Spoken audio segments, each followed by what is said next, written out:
मैं आपका हार्दिक स्वागत है। जी प्यारे मित्र, मैं आप लोगों के बीच में लेकर आया हूँ खास क्वेश्चन जो यूपी ट्रिपल सी से रिलेटेड है। जो पिछली सत्र 2022 में यह क्वेश्चन क्या होता पुटअप किया गया था। जो 15/2/2022 प्रथम पाली का यह क्वेश्चन है पूरा।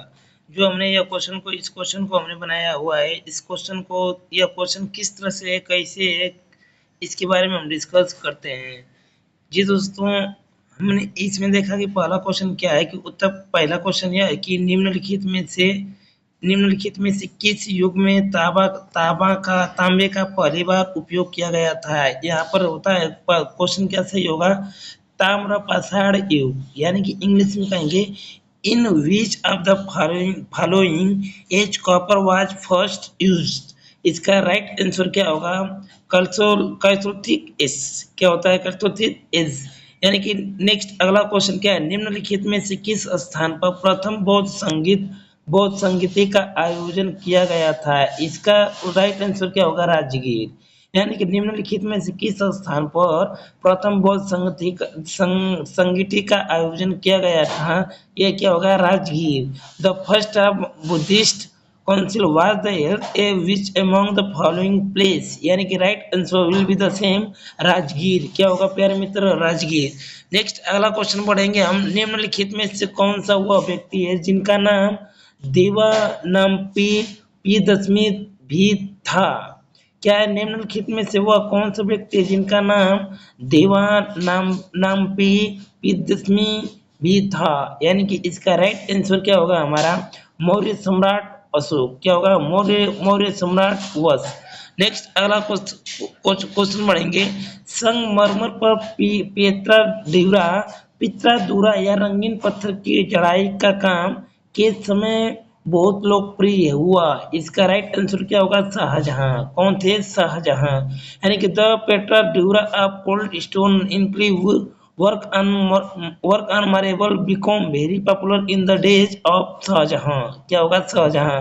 नेक्स्ट अगला क्वेश्चन है, जब ईस्ट इंडिया कंपनी की स्थापना हुई तब भारत पर निम्नलिखित में से किसका शासन था। यानी कि किसका शासन रहा होगा, उसमें मुगल सम्राट का।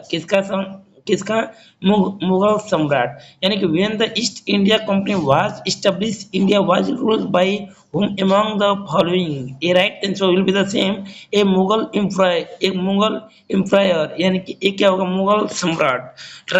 नेक्स्ट अगला क्वेश्चन क्या है प्रिय मित्र, कि भूदान भूदान ग्रामदान आंदोलन निम्नलिखित में से किसके द्वारा शुरू किया गया था। ये क्या होता है, विनोबा भावे। कौन थे, विनोबा भावे। यानी कि भूदान ग्रामदान आंदोलन निम्नलिखित में से किसके द्वारा शुरू किया गया था, विनोबा भावे। कौन थे, Vinoba Bhave. The Bhoodan Gramdan movement has been started by whom among the following। क्या होगा, विनोबा भावे, राइट आंसर। दांडी नामक यात्रा के दौरान निम्नलिखित में से किस सामाजिक कार्यकर्ता ने गांधी जी को आंदोलन को केवल पुरुषों तक सीमित न रखने के लिए राज्य किया था। इसका आंसर क्या होगा, कमला देवी चट्टोपाध्याय। कौन होंगे कमला देवी चट्टोपाध्याय। यानी कि इसका इंग्लिश में क्या होगा सेंटेंस, यानी कि ट्रांसलेट करेंगे, during the Dandi salt march which among the following social activist had pursued Gandhi not to state the protest to men alone। यानी कि दांडी नामक यात्रा के दौरान निम्नलिखित में से किस सामाजिक कार्यकर्ता ने गांधी को आंदोलन को केवल पुरुषों तक सीमित न रखने के लिए राज्य किया था, कमला देवी चट्टोपाध्याय। नेक्स्ट अगला क्वेश्चन पढ़ेंगे प्रिय मित्र, हमारा क्या है, राष्ट्रवाद की पहली स्पष्ट अभिव्यक्ति निम्नलिखित में से किस क्रांति के साथ हुआ। फ्रांसीसी क्रांति। कौन थे, फ्रांसीसी क्रांति। यानी कि राष्ट्रवाद की पहली स्पष्ट अभिव्यक्ति निम्नलिखित में से किस क्रांति के साथ हुआ, फ्रांसीसी क्रांति। कौन थे, फ्रांसीसी क्रांति। The first clear expression of nationalism can with among the following revolution, the French Revolution। Okay. Next अगला क्वेश्चन है, सरकार के निम्नलिखित में से किस अधिनियम के कारण बंबई में सिंध प्रांत का निर्माण हुआ। राइट आंसर, भारत सरकार अधिनियम 1935। यानी कि इसका इंग्लिश में ट्रांसलेट करेंगे, विच among the following act of government lead the the creation of the Saint Province from Mumbai government of India act 1935 यानी कि सरकार के निम्नलिखित में से किस अधिनियम के कारण बम्बई में सिंध प्रांत का निर्माण हुआ? भारत सरकार अधिनियम 1935। नेक्स्ट अगला क्वेश्चन क्या है प्रिय मित्र हमारा कि प्रसिद्ध युद्ध का नारा चलो दिल्ली किसने किया था? सुभाष चंद्र बोस ने। किसने? प्रसिद्ध युद्ध का नारा चलो दिल्ली किसने किया था? सुभाष चंद्र बोस। यानी कि राइट इसका इंग्लिश में क्या होता है? Subhash Chandra Bose. Subhash who gave the famous battle cry चलो दिल्ली। क्या? चलो दिल्ली। सुभाष चंद्र बोस। ओके। नेक्स्ट अगला क्वेश्चन है विश्व की सबसे ऊंची चोटी माउंट एवरेस्ट के बीच स्थित है या किसके बीच स्थित है? कौन सा कंट्री आता है प्रिय मित्र हमारा? नेपाल और तिब्बत। किसके बीच? नेपाल और तिब्बत। इंग्लिश में इसका करेंगे translate. Mount Everest the highest peak in the world is located between. क्या होता है प्रिय मित्र? Mount Everest the highest peak in the world is located between यानी कि right answer Nepal and Tibet. क्या होता है? Nepal and Tibet. नेक्स्ट अगला क्वेश्चन है निम्नलिखित में से भारत में अक्टूबर की गर्मी का मुख्य कारण क्या है? यानी कि निम्नलिखित में से भारत में अक्टूबर की गर्मी का मुख्य कारण क्या है? उच्च आर्द्रता से जुड़ा उच्च तापमान। उच्च आर्द्रता से जुड़ा उच्च तापमान। ओके। नेक्स्ट यानी कि इसको इंग्लिश में ट्रांसलेट कीजिए ना। Which among the following is the main reason for October heat in the India? High temperature associated with the high humidity। क्या होता है? High humidity. ओके। नेक्स्ट अगला क्वेश्चन हम पढ़ते हैं भारत मानक समय ग्रीनविच मध्य समय जीएमटी में आगे है। यानी कि भारत मानक समय ग्रीनविच मध्य समय जीएमटी से आगे है। 5 राइट 1.2 हावर्स यानी कि 5 से 1/2 घंटे होता है। यानी कि इसको इंग्लिश में क्या कहा जाता है? Indian standard time is ahead of Greenwich main time GMT by. यानी कि इसको क्या कहा जाता है? 5 राइट 1.2 हावर्स यानी कि 5 से 1/2 क्या होता है? हावर्स होता है। नेक्स्ट अगला क्वेश्चन है निम्नलिखित में से कौन सा जनसंख्या वितरण को प्रभावित करने वाला आर्थिक कारक नहीं है? पानी की उपलब्धता। क्या होता है? पानी की उपलब्धता। यानी कि विच of the following is not the economic factor for influencing the population distribution. Okay. इसका राइट आंसर क्या होगा? Ability of water. क्या होगा? Ability of water. नेक्स्ट अगला क्वेश्चन हम पढ़ते हैं प्यारे मित्र निम्नलिखित में से किस नदी को बिहार का शोक कहा जाता है? बिहार में कौन सी नदी को शोक कहा जाता है? कोसी को। निम्नलिखित में से किस नदी को बिहार का शोक कहा जाता है? कोसी को कहा जाता है प्रिय मित्र। कोसी क्या करता है कि बिहार में अगर बाढ़ आता है ना तो सबके यानी कि जो भी उस क्राइटेरिया के क्षेत्र में आते हैं सबको बहाकर लेकर चला जाता है। यानी कि ये क्या होता है? इसको कोसी यानी कि शोक की नदी कहा जाता है कोसी को। नेक्स्ट अगला इसको इंग्लिश में ट्रांसलेट करेंगे विच of the following river is known as the sorrow of the Bihar. Kosi. कौन सा नदी होता है? कोसी।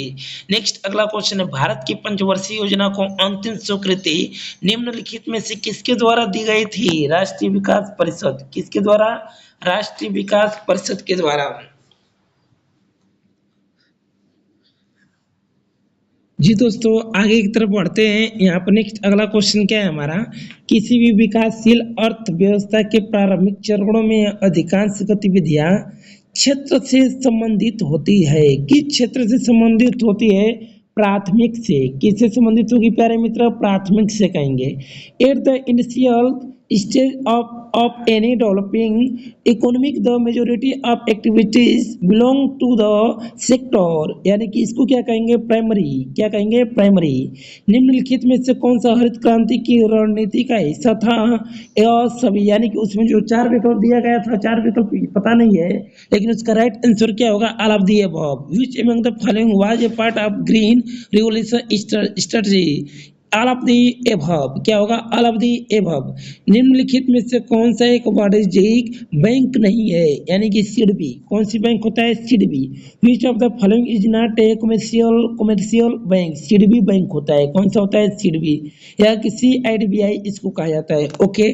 नेक्स्ट अगला क्वेश्चन बढ़ते हैं निम्नलिखित में से कौन सा सार्वजनिक क्षेत्र का उपक्रम संसद के तहत एक विशेष कानून पारित करके स्थापित किया गया, यानी कि इसका राइट आंसर होगा वैधानिक निगम, यानी कि इंग्लिश में ट्रांसलेट करेंगे which one the following public sector undertaking is the established by passing a special law and parliament, यानी कि इसका राइट आंसर स्त्री कॉर्पोरेशन क्या होगा, स्त्री कॉर्पोरेशन राइट आंसर होगा।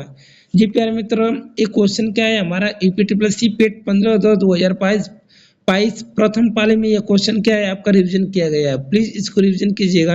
जो नेक्स्ट 2023 यानी कि 2023 में जो पेट का पेपर होने के लिए जा रहा है, इसमें यह क्वेश्चन क्या हो सकता है कि यह रिवीजन कर सकता है, इसलिए आप लोग इसको पढ़ कर जाएंगे तो हो सकता है यह क्वेश्चन क्या होगा, मोस्ट इंपोर्टेंट रहेगा। ठीक है, जस्ट आगे की तरफ बढ़ते हैं। नेक्स्ट अगला क्वेश्चन क्या है इसका, भारत की संघ कार्यकारिणी में निम्नलिखित में से कौन सा शामिल नहीं है, यानी कि भारत की संघ कार्यकारिणी में से निम्नलिखित में से कौन सा शामिल नहीं है।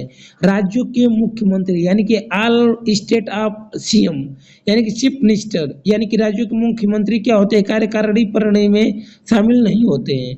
In the initial equity of India who among the following is not included, यानी कि the chief minister of state, the chief minister of state. यहाँ पर विकल्प दिया गया था भरने के लिए कि क्या के पास मौलिक अधिकार को लागू करने की क्या शक्ति है, यानी कि संविधान से क्वेश्चन है।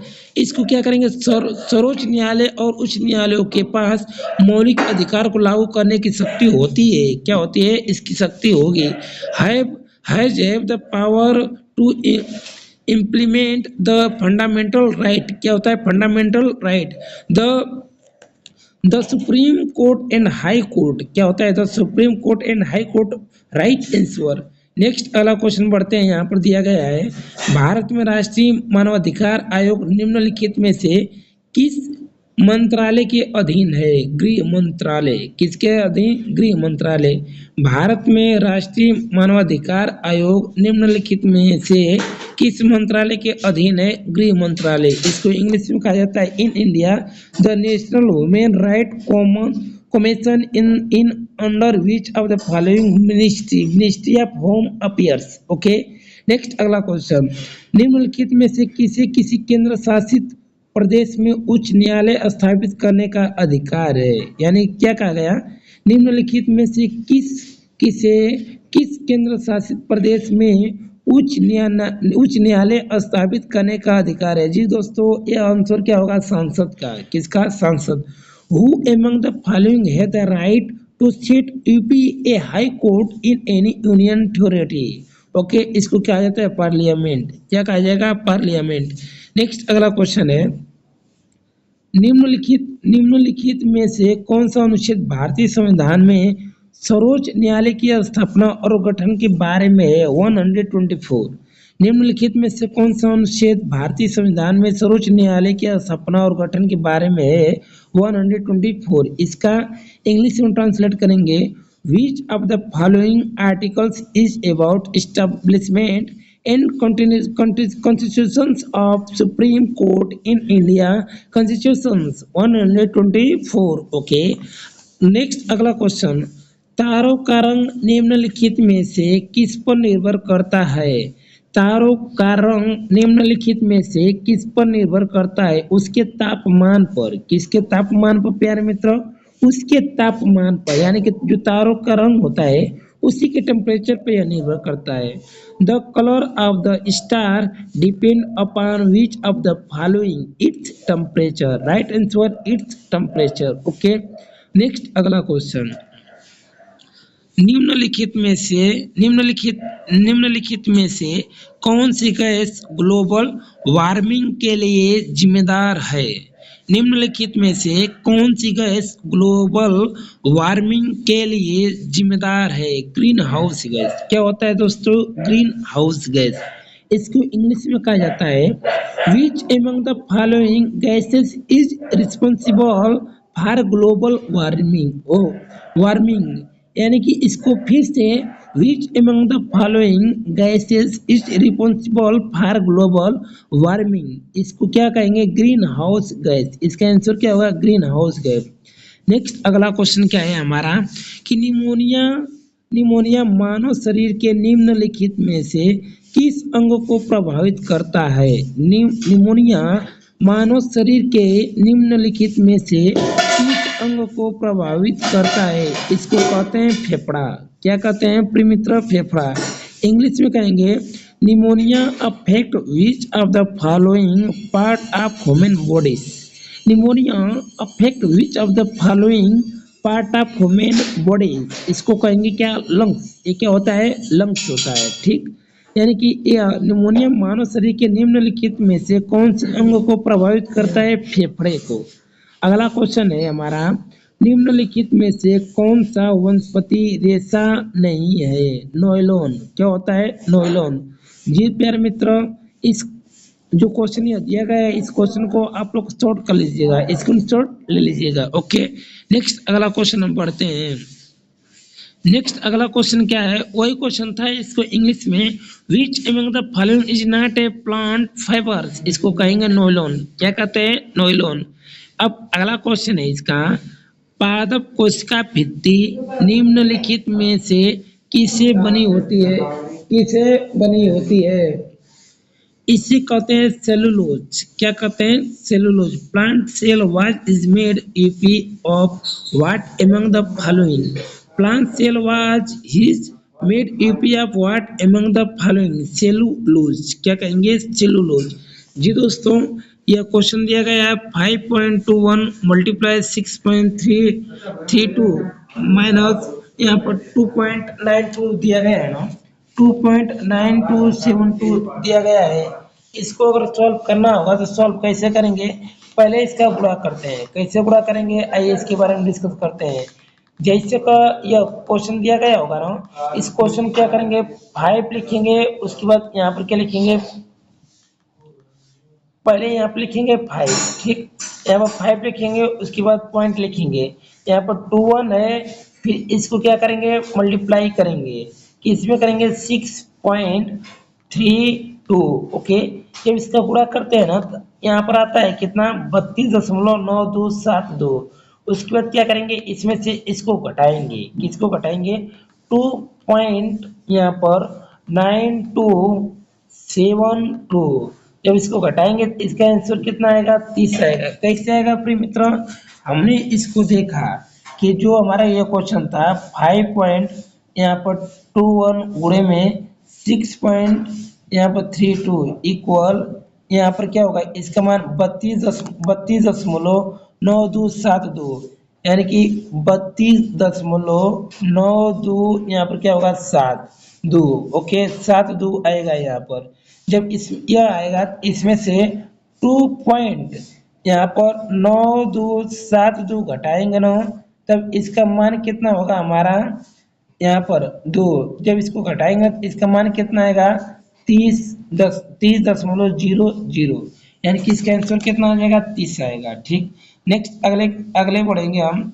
यहाँ पर 0.52 स्क्वायर प्लस 0.41 स्क्वायर प्लस 0.073 का होल स्क्वायर अपान 0.005 का स्क्वायर प्लस 0.041 का स्क्वायर प्लस 0.00732 यहाँ पर इसका होल स्क्वायर है। इसमें क्या करते हैं ना कि हम पहले इसका डिवाइड करते हैं। किसका? 0.05 ना 100 का गुणा 100 का भाग करेंगे, फिर इसका 100 का भाग करेंगे, यहाँ पर 1000 का भाग करेंगे। इसमें क्या करेंगे? 1000 का भाग करेंगे। इसमें 1000 का भाग करेंगे। इसमें भी क्या करेंगे? 10 2 2 4, इसमें 10, यानी कि 1 पर 4 जीरो का भाग करेंगे तो आप करेंगे ना, तो इसको स्क्वायर करके उसके बाद जोड़ेंगे तो इसका आंसर कितना आएगा? 100 आएगा। कितना आएगा? 100। नेक्स्ट अगला बढ़ेंगे। 40% व्यक्ति समाचार पत्र X पढ़ते हैं।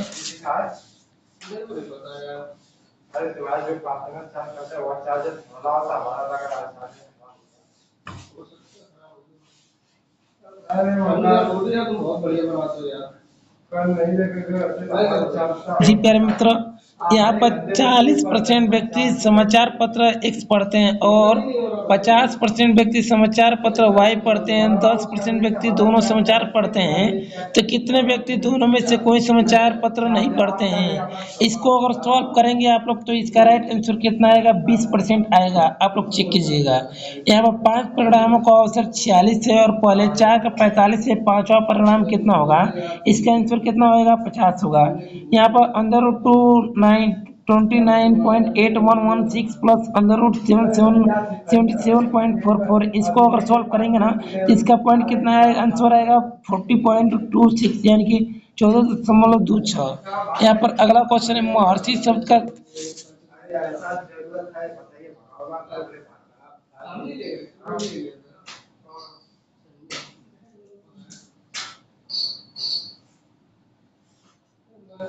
सब्जी खाइए।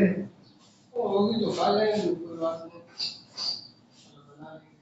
देखिए पुलाव रोटी आप बोल रहे हो बहुत अच्छा खाते हैं। हाँ?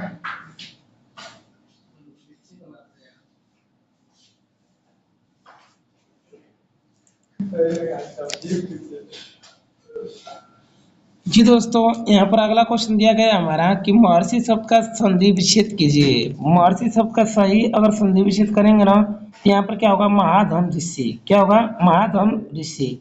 नेक्स्ट अगला क्वेश्चन बढ़ेंगे हम, किस विकल्प में शब्द युग्म युग्म का अर्थ भेद सही नहीं है।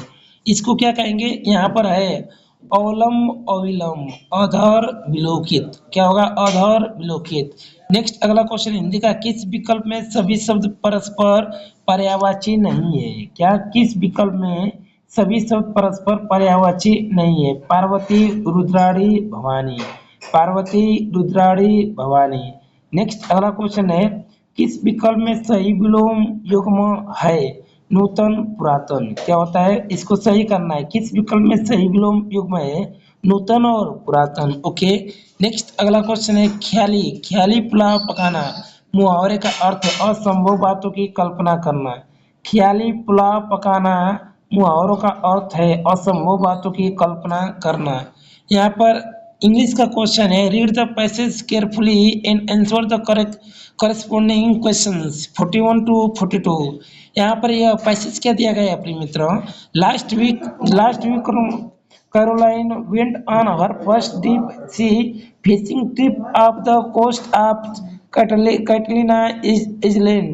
She had always enjoyed fishing when was a child but had never gone fishing in the ocean. He had liked to fish every often. Her big brother Jack was never the outdoor type, so her dad took her out. Often one of the favorite spots was like Isabella, which was about 2 hours from their home. She recalled how she and her dad would spend a long, easily day driving to the lake and then taking his small boat out on the water. It was quiet and the peaceful for the most part does. Memories remain some of her most cherished moment of her life. Caroline has a friend called Rewards. On this day, Rewards invited Caroline to join him to in company's fishing trip. Robert said it would not cost much, but would be a lot of fun. He knew Caroline enjoyed lake fishing and the figured she would have a great time. Okay, said Caroline, and the ocean every event. यहाँ पर अगला क्या topic है, the first thing Caroline noted however was the motion who this mood clearly roke. Caroline told Robot, do not worry about it, you will get used to it. He said the trip to the waters of Cataline Island to about an hour. Caroline marveled at the now quickly she lost sight the mainland. It was a big scream when the thought about how alone they were this great ocean. So it was time to collect its squad far wet. The small boat spot in the new water and the crew turned the boat light into the ocean to attack the squad before a long thailand of squad rose to surface and the were collect for wet. Okay. After about an hour, Caroline did not feel the racking motion anymore. Okay, they were ready to fish. Caroline caught her first ocean trout. Okay, it was a beautiful day. यानी कि जो question दिया गया था, इस question में ये आपका पैसेज था, इस पैसेज के नीचे 41 टू 42 सॉल्व करना है। जैसे का what Collins brother an outdoor type, यानी कि इसको क्या कहेंगे, नो। क्या कहेंगे प्यारे मित्रों, no. Why why were the squad collected for batting, हमने पढ़ा for batting. Fire synonyms for word partials, इसको कहेंगे इनकम्प्लीट। क्या कहेंगे, पार्टियल। पार्टियल का क्या होता है synonym, incomplete. Okay, choice the correct antonym, disappoint. Disappoint इसका क्या होता है, सेटिफाई। क्या होता है, satisfy. Give one word of subjects for the practice of waiting eating and और कंप्लेनिंग डिस्क्रिमिनेरिस, यानी कि इसको कहेंगे लेक्सिकोग्राफी। यानी कि एक क्या होगा इसका राइट आंसर, लेक्सिकोग्राफी। जी दोस्तों, अगला क्वेश्चन बढ़ते हैं 46। एक महिला की ओर इशारा करते हुए नीलेश ने कहा, वह मेरी पत्नी के दादी की इकलौती संतान की इकलौती बेटी है। महिला नीलेश से किस प्रकार संबंधित है। एक महिला की ओर इशारा करते हुए नीलेश ने कहा, वह मेरी पत्नी, यानी कि हमारे जो पत्नी रहे, वो पत्नी के दादी, हमारी जो पत्नी रहे, पत्नी के दादी की एकलौती संतान, दादी की एकलौती संतान, हमारे दादी की दादी थी, दादी को एकलौती संतान, संतान की एकलौती बेटी है। महिला नीलेश से किस प्रकार संबंधित है, हम कहेंगे क्या, पत्नी। यानी कि एक महिला की ओर इशारा करते हुए नीलेश, यानी कि नीलेश कहते रहे कि हमारे हमारे वह मेरी पत्नी के दादी हैं, हमारे जो पत्नी रहे, मायके वाली दादी, दादी की एकलौती संतान, दादी की एकलौती संतान रहे, संतान की एकलौती बेटी रहे। जब संतान की एकलौती बेटी है तो जाहिर सी बात है कि वो क्या रहेगी, हमारी पत्नी ही ना बनेगी। यानी कि जब ये पत्नी बनेगी तो ये पत्नी हुआ। ओके, यहाँ पर नेक्स्ट अगला क्वेश्चन क्या है, इसको कहेंगे इंग्लिश में, pointing to woman Nilesh said, she is the only daughter of my wife is the grandfather only child, how is the women related to Nilesh. इसको आंसर क्या कहेंगे, वाइफ। क्या कहेंगे, वाइफ, राइट। अगला नेक्स्ट क्वेश्चन है, फाइंड ऑड वन आउट, असंगत अलग करें। जैसे कम 8 है, 27 है, 64 है, 100 है, 125 है, 216 है, 343 है। यानी कि 8 तो हुआ, ठीक है। यानी कि इसका कहने का कंसेप्ट यह हुआ था कि दो की पावर 3 करेंगे तो 8 होगा, 3 की पावर 3 करेंगे तो हमारे कितना होगा, 27 होगा। इसी तरह 8, यानी कि 8 यानी कि यहाँ पर क्या होगा हमारा, 2 की पावर हमने 3 किया तो कितना हुआ, 8। 3 की पावर 3 किया तो हमारा कितना हुआ, 27। यहाँ पर क्या होता है प्रिय मित्रों कि 4 की पावर 3 किया हमने तो कितना हुआ हमारा, यहाँ पर 64 हुआ, ठीक। अब यहाँ पर असंगत करना है ना, तो यहाँ पर 5 है, 5 की पावर 3 करेंगे, 5 पचे 25 बचे, यहाँ पर कितना होना चाहिए हमारा, 125 होना चाहिए। 2 में 1 जोड़ रहा है, 3 3 में जोड़ रहा है, 4 4 में जोड़ेंगे 5। उसके बाद यहाँ पर 6 में 3 का 3 करेंगे, 6 छक्का 36 छक्का, यहाँ पर क्या होगा, 216। यहाँ पर फिर 7 की पावर 3 करेंगे ना, 7 7 सत्ते, यहाँ पर 49, 7 का गुणा करेंगे, यहाँ पर कितना होगा हमारा, 343। हमने यह देखा कि 2 की पावर 3 किया, उसके बाद यहाँ पर 3 की पावर 3 किया, उसके बाद 4 की पावर हमने 3 किया, 5 की पावर हमने 3 किया, उसके बाद 6 की पावर हमने 3 किया, 7 की पावर हमने किया क्या, 3। यहाँ पर हमारा असंगत क्या मिला, 100 मिला। यहाँ पर नेक्स्ट अगला क्वेश्चन क्या है कि 1 जनवरी 2006 को रविवार था, तो 1 जनवरी 2010 को सप्ताह का कौन सा दिन होगा। जब भाई रविवार रहे तो रविवार में से क्या कला के 2 घटा था, यानी कि 1 जनवरी रहे तो 1 जनवरी है तो ये 2006 हुए, ये कितना 2010, यानी कि 2006 बाटे, ये हमारा लीप ईयर ना बा, कौन हो, जनरल ईयर है। जब जनरल ईयर है तो इसमें क्या करते हैं, 2 घटा देते हैं, तो 2 घटाएंगे तो इसमें क्या हो जाएगा हमारा, शुक्रवार होगा। अब अगला क्वेश्चन क्या है हमारा कि निम्नलिखित प्रश्न में से कथन दिए गए और इन कथनों के बाद निष्कर्ष निकाले गए निष्कर्षों को पढ़ें और फिर तय करें कि दिए गए निष्कर्षों में से कौन सा निष्कर्ष सामान्य रूप से ज्ञात तथा तथ्यों की परवाह किए गए बिना दिए गए कथनों का तार्किक रूप से अनुसरण करता है। इसमें क्या करते हैं कि पहला यानी कि कथन है, सभी किताबें पेपर है, कुछ पेपर जनरल है, कुछ जनरल कैलेंडर जैसे का सभी किताबें क्या है हमारा यहाँ पर क्या हो जाएगा पेपर। ओके, सभी किताब यानी कि ई बुक हो गया, एक क्या हो गया पेपर। कुछ पेपर हमारा जनरल है, यानी कि कुछ पेपर या क्या होता है हमारा जनरल होता है। कुछ जनरल कैलेंडर है, यानी कि कुछ जनरल हमारा है, ये क्या होगा हमारा कैलेंडर। यानी कि हमने क्या किया, कोई सभी पेपर यहाँ पर क्या कुल बुक हमारा क्या है पहला पेपर। यहाँ पर कुछ पेपर क्या हमारा जनरल है, यहाँ पर क्या होगा कुछ जनरल हमारा क्या है कैलेंडर है। अब इसमें क्वेश्चन क्या पूछ रहा है हमारा पहला निष्कर्ष, कुछ जनरल किताबें हैं, यानी कि यहाँ पर दिया गया कुछ जनरल हमारे क्या है बुक है, ऐसा हो नहीं सकता है। कुछ कैलेंडर हमारा पेपर है, कैलेंडर यहाँ पर कुछ कैलेंडर हमारा पेपर, ये भी नहीं हो सकता है। कुछ किताबें हमारा जनरल है, कुछ किताब यानी कि कुछ किताब था हमारा क्या हुआ जनरल। ओके, ये भी सही नहीं है। यहाँ कुछ किताबें कैलेंडर है, कुछ किताबें हमारा कैलेंडर है, यानी कि किताबें, इनमें से कोई नहीं। अब इसमें क्या करते हैं हम,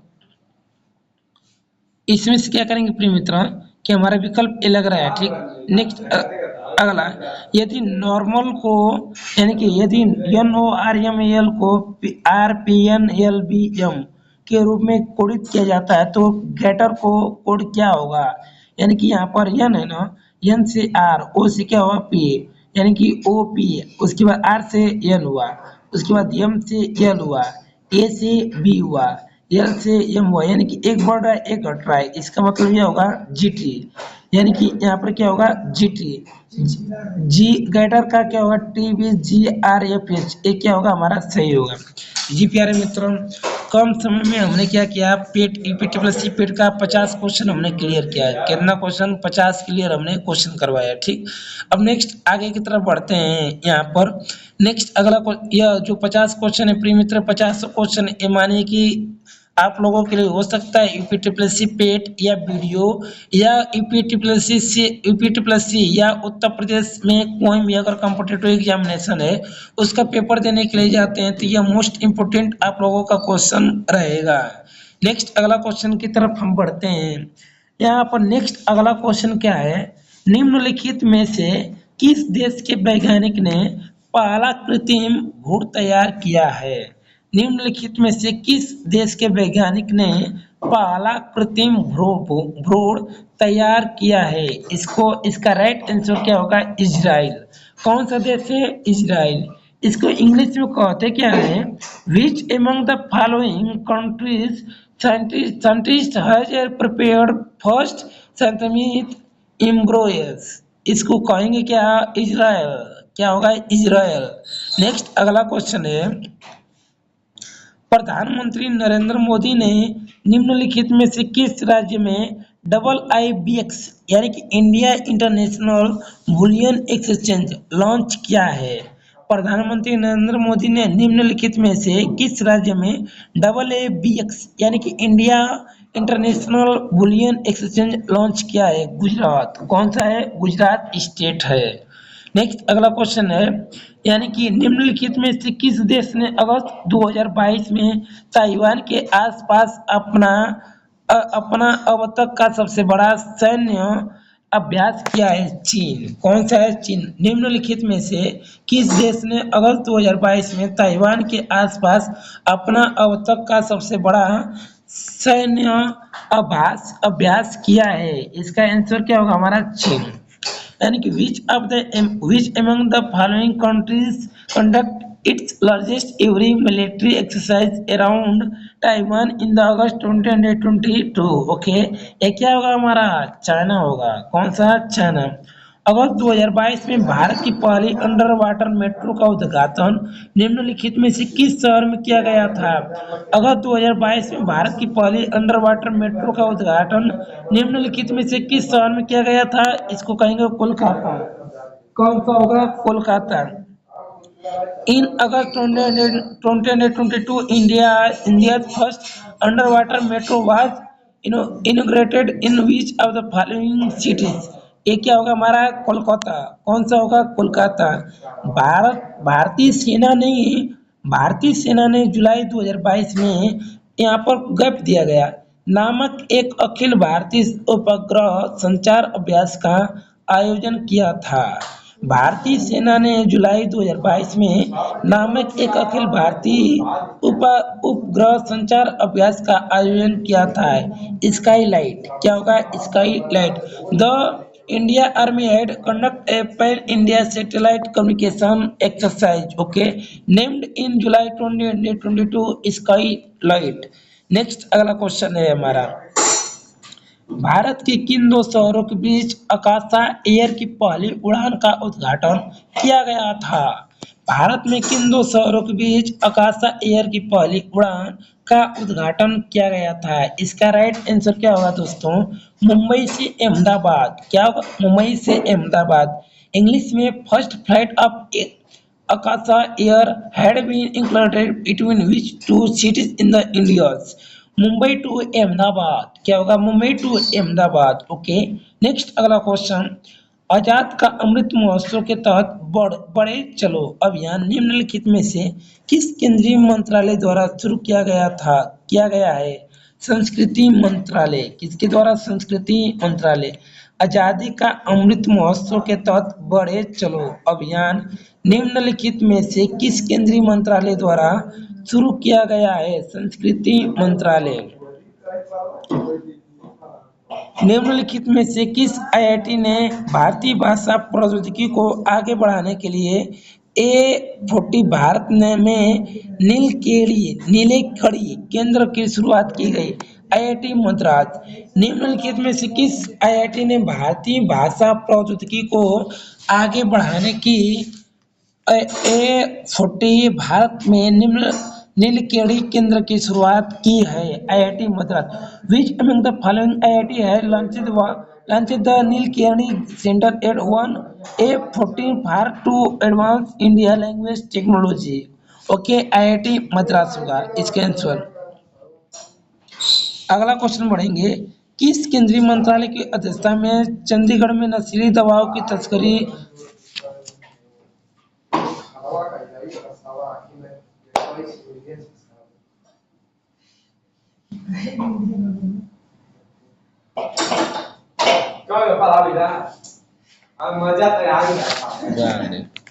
निम्नलिखित में से कौन सा राज्य भारत में पहला हर घर जल प्रमाणित राज्य बना है? गोवा। कौन सा राज्य है? गोवा।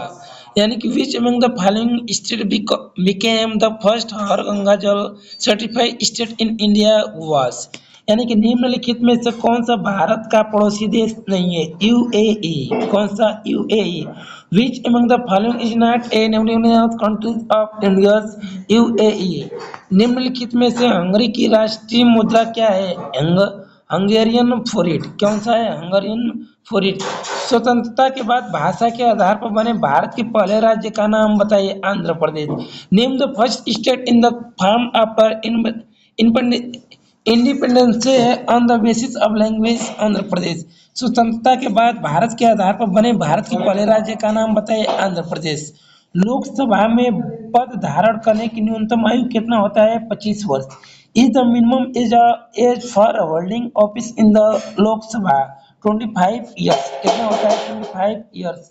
नेक्स्ट अगला क्वेश्चन, अंतरराष्ट्रीय जैव विविधता दिवस किस तारीख को मनाया जाता है? 22 मई। कौन सा? 22 मई को। International day for biological diversity is the celebrated on which date? 22 मई। निम्नलिखित में से कौन सा विश्व का सबसे बड़ा नदी द्वीप है? माजुली द्वीप। कौन सा है? माजुली द्वीप।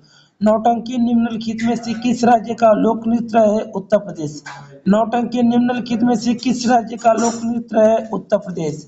नौटंकी is a folk dance of which among the following states? Uttar Pradesh. अंतर्राष्ट्रीय ओलंपिक समिति का मुख्यालय कहाँ है? Switzerland. The headquarter for international Olympic committee is at Switzerland. क्या होगा? स्विट्जरलैंड। ठीक। नेक्स्ट अगला क्वेश्चन क्या है, निम्नलिखित में से किस प्रसिद्ध पुस्तक पावर्स ऑफ द माइंड और लिखी गई है? Swami Vivekananda. Which among the following write famous book power of the mind? Swami Vivekananda. यानी कि UNFCCC का अर्थ निम्नलिखित में से क्या है? इसको क्या है कि इसका पूरा फुल नेम बताना है। United nation framework convention on climate change. यानी कि UNFCCC का अर्थ क्या होगा कि यानी कि यहाँ पर कहेंगे United nation framework convention on climate change.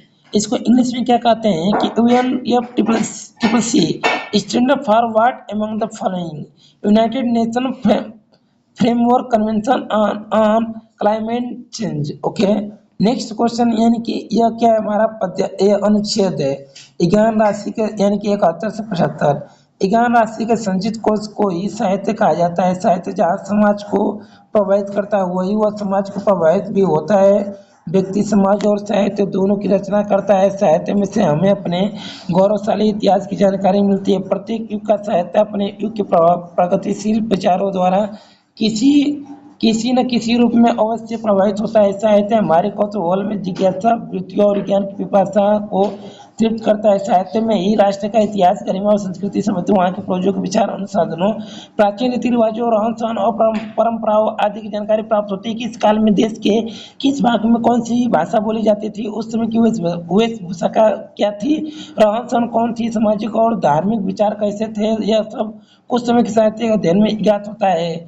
जैसे साहित्य समाज का दर्पण है, इसमें अभिप्राय यह है कि साहित्य समाज का न केवल चित्र प्रस्तुत करता है अपितु समाज के प्रति वह दायित्व निर्वहन भी करता है। समाज में फैले अनिश्चितताओं कुशल जैसे अवांछनीय तत्वों को प्रभावशाली साहित्य में समन्वय से लाते हैं। हिंदी साहित्य का आदिकाल से लेकर आधुनिक काल तक रचित सभी रचनाओं द्वारा तत्कालीन पूरे विचार पर कार्य प्रभाव पूरी जानकारी प्राप्त होती है।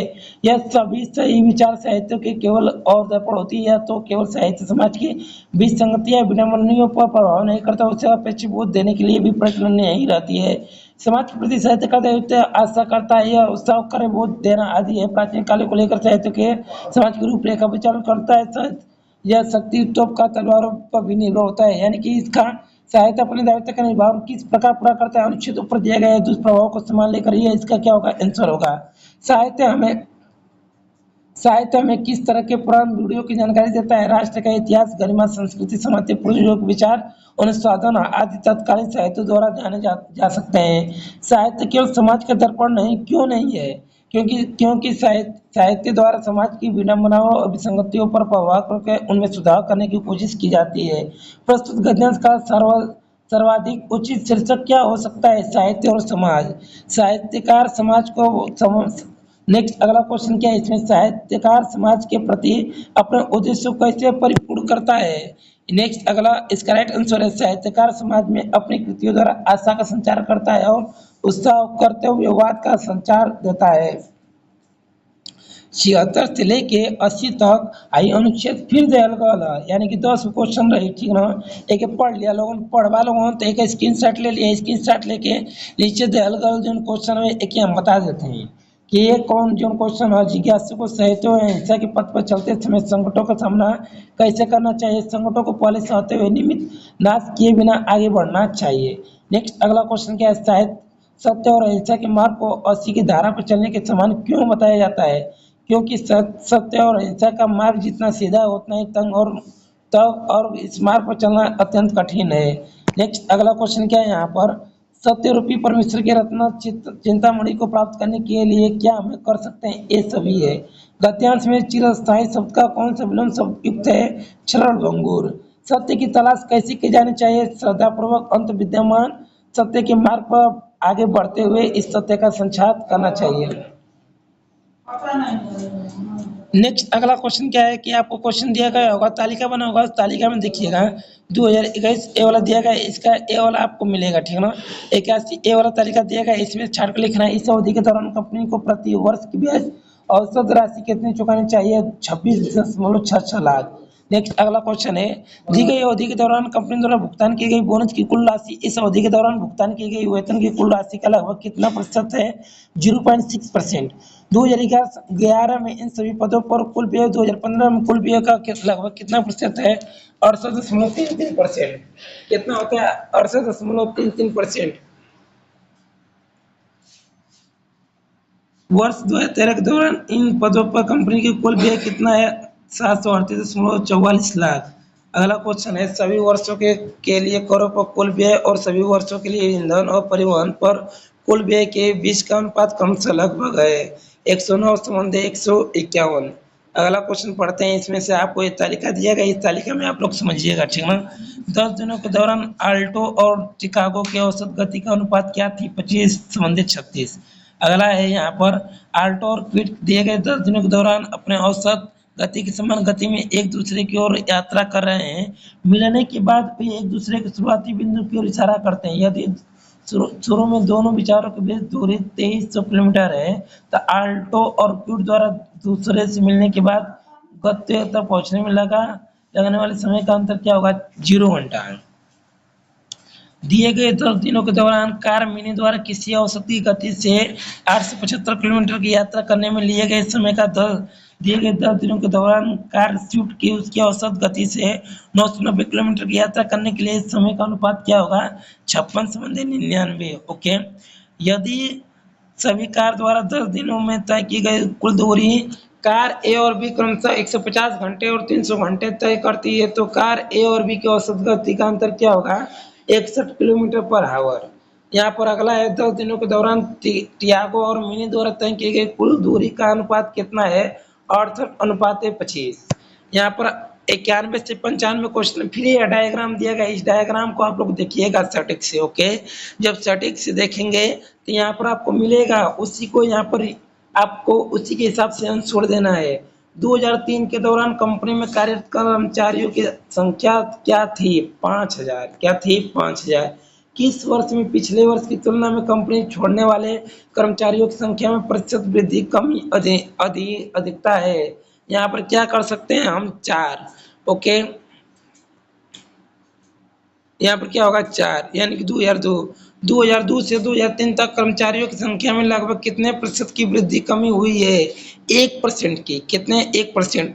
2003 में कंपनी में काम करने वाले कर्मचारियों की संख्या 2006 में कंपनी में काम करने वाले कर्मचारियों की संख्या का लगभग कितने प्रतिशत थी? 96.15%। कितना? 96.15%। दी गई अवधि के दौरान किसी भी वर्ष में कंपनी में शामिल होने वाले कर्मचारियों की न्यूनतम संख्या का कंपनी छोड़ने वाले कर्मचारियों की अधिकतम संख्या क्या रहा होगा? 9/13। The ratio of the list number of employees who joined the companies to the maximum number of employees who left company in any of the years during the given period। यानी कि the ratio of the list number of employees दी गई अवधि के दौरान किसी भी वर्ष में कंपनी में शामिल होने वाले कर्मचारियों की न्यूनतम संख्या। Company the minimum number of employees who left company, यानी कि न्यूनतम संख्या कंपनी छोड़ने वाले कर्मचारियों की company in any of the year during the given period, यानी कि अधिकतम संख्या के अनुपात में कितना रहा होगा? 9/13।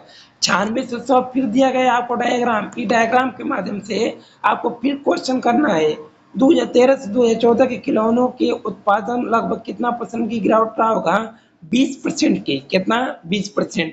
2015-2016 के औसत उत्पादन निम्नलिखित में से किस वर्ष के युग्म के उत्पादन की बिल्कुल बराबर था? 2012 से 2017। ठीक। The average production of 2050 and 2060 was exact equal to average production of which of the following pairs of years 2012 and 2017। यहाँ पर नेक्स्ट अगला क्वेश्चन 2011 की तुलना में 2080 में खिलौने के उत्पादन में लगभग प्रतिशत वृद्धि कितनी थी? 137.5%। What was the approximate percentage increase the production of toys in the 2080 compared to the date in 2011? 137.5%। Next अगला क्वेश्चन क्या है? पिछले वर्ष की तुलना में किस वर्ष के उत्पादन में प्रतिशत वृद्धि सबसे अधिक थी? 2017 में। दिए गए कितने वर्ष में खिलौने का उत्पादन दिए गए वर्ष के औसत उत्पादन में था? 4। यानी कि in how many of given years of production of toy more than the average production of the given year? 4। जी दोस्तों, आप लोगों को 100 क्वेश्चन हमने पेट का बताया है, ठीक है ना, यूपीट्रिपल पेट। यह क्वेश्चन जो था, यह क्वेश्चन क्या था हमारा? मोस्ट इम्पोर्टेंट था। जो क्वेश्चन 100 है ना, ये पूरे क्वेश्चन इम्पोर्टेंट है। जो नेक्स्ट 2023 में अगर आप लोगों का पेट का एग्जाम होगा ना, उस पेट के एग्जाम में हो सकता है ये क्वेश्चन क्या करे, रिवाइज कर ले। प्लीज आप लोगों को एक सलाह देते हैं कि इस क्वेश्चन को जो भी बताएं, इस क्वेश्चन को आप लोग क्या कीजिएगा, एक बार रिवाइज कीजिएगा, रिवाइज करके ही आप लोग पेपर दीजिएगा। अगर इस क्वेश्चन को रिवाइज कर लेते हैं तो ये मान कर चलिए कि कम से कम 90% आपका क्वेश्चन क्या है, क्लियर है। 90% क्वेश्चन अगर क्लियर रहेगा तब तो आपका सही है। जी प्यारे मित्र, मैं Prayagraj Uttar Pradesh Kumar Devanand Yadav the prime classes में आपका तहे दिल से हार्दिक स्वागत करता हूं और करता रहूंगा। आप लोग हमारे चैनल पर इसी तरह प्यार दुलार देते रहें और हमारे चैनल पर इसी तरह आप लोग बने बने रहें। अगर कोई भी प्यारे मित्र अगर मुझसे मिस्टेक होता है, इस मिस्टेक को प्लीज एक बार कमेंट के माध्यम से बताइए कि क्या हमारा मिस्टेक है, उस मिस्टेक को हम क्लियर करेंगे। ओके, अगर जिसको न समझ में आया वो भी आप लोग कमेंट के माध्यम से आप लोग एक बार बताइएगा कि क्या दिक्कत है, क्या परेशानी है। ओके जी दोस्तों, आप आप लोगों यहीं से हम नेक्स्ट अगले वीडियो में आप लोगों को मिलेंगे, ठीक ना। पीपीटी प्लस सीपीएट का नेक्स्ट अगले वीडियो में लेकर आएंगे, उसमें आप लोगों को आराम से बताएंगे जी। द प्राइम क्लासेस में आपका द प्राइम क्लासेस को आप लोग प्लीज सब्सक्राइब कीजिएगा और कमेंट कीजिएगा, शेयर कीजिएगा, जितना जितना हो सके इसे लाइक कीजिएगा। ओके।